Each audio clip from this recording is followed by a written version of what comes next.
कर्पूर गौरम करुणावतारम संसार सारम भुजगेंद्रहारम सदा वसंतम हृदयारविंदे भवम भवानी सहितम नमामि।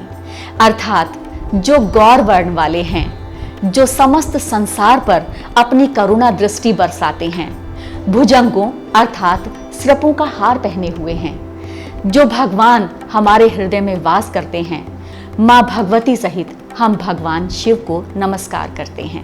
जैसे कि आप सभी जानते हैं कि ये माह भगवान शिव की आराधना करने के लिए विशेष महत्व रखता है। इसके पीछे एक मान्यता ये भी है कि समस्त सृष्टि के संचालक भगवान विष्णु इन दिनों गहन निद्रा में चले जाते हैं। ऐसे में भगवान शिव माँ भगवती के साथ धरती पर विचरते हैं और अपने भक्तों पर असीम कृपा बरसाते हैं। श्रावण मास में भगवान शिव पर जल व दूध आदि चढ़ाने की परंपरा रही है और चरणामृत का भोग लगाया जाता है। पूजा में बेलपत्र, भांग, धतूरा आदि समर्पित किए जाते हैं। सोमवार के व्रत का इस समय विशेष महत्व होता है। कहते हैं सोमवार के दिन व्रत करने से सुहागनों के पतियों की आयु लंबी होती है और कुंवारी कन्या को मनपसंद वर की प्राप्ति होती है। इसके पीछे अनेक कहानियां प्रचलित हैं।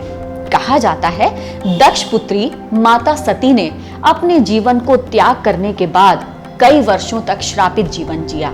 इसके बाद उन्होंने हिमालय राज के घर पार्वती के रूप में जन्म लिया। पार्वती ने भगवान शिव को पति के रूप में पाने के लिए श्रावण के महीने में कठोर तप किया, जिससे प्रसन्न होकर भगवान शिव ने उनकी मनोकामना पूरी की। अपनी भार्या से पुनः मिलाप के कारण भगवान शिव को श्रावण का ये माह अत्यंत प्रिय है। यही कारण है कि इस महीने में कुंवारी कन्या अच्छे वर की प्राप्ति के लिए शिव की प्रार्थना करती हैं। इसके पीछे एक और कहानी ये भी है कि जब भगवान शिव अपनी ससुराल पहुंचते हैं तो उनका जलाभिषेक करके स्वागत किया गया। ऐसे में भगवान शिव बेहद प्रसन्न हुए। तभी से जल चढ़ाने की परंपरा चली आ रही है।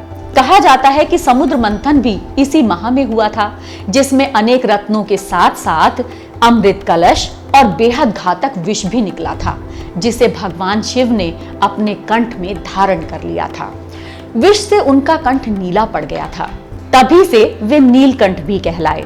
विष का प्रभाव महादेव पर ना हो या फिर इसका प्रभाव कम हो जाए, इसके लिए सभी देवता गणों ने भगवान शिव को जल समर्पित किया था। इससे भगवान शिव को काफी राहत मिली थी और वे प्रसन्न हो गए थे।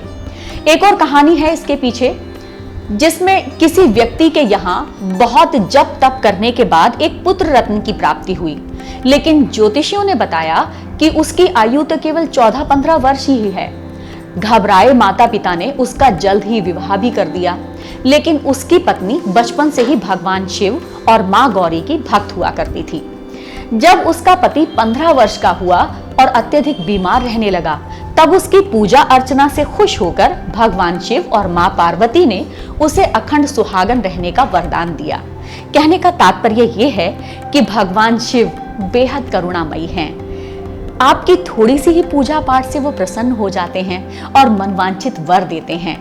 ऐसे भगवान शिव को हम बारंबार प्रणाम करते हैं। इसके अलावा सभी धार्मिक मान्यताओं के पीछे एक बहुत बड़ा विज्ञान भी छुपा होता है, जिसे हमारे ऋषि मुनियों द्वारा आस्था के साथ जोड़ दिया गया ताकि मनुष्य उसका सही ढंग से पालन करे। और क्या है श्रावण मास के वैज्ञानिक महत्व, आपको बताएंगे अगले अध्याय में।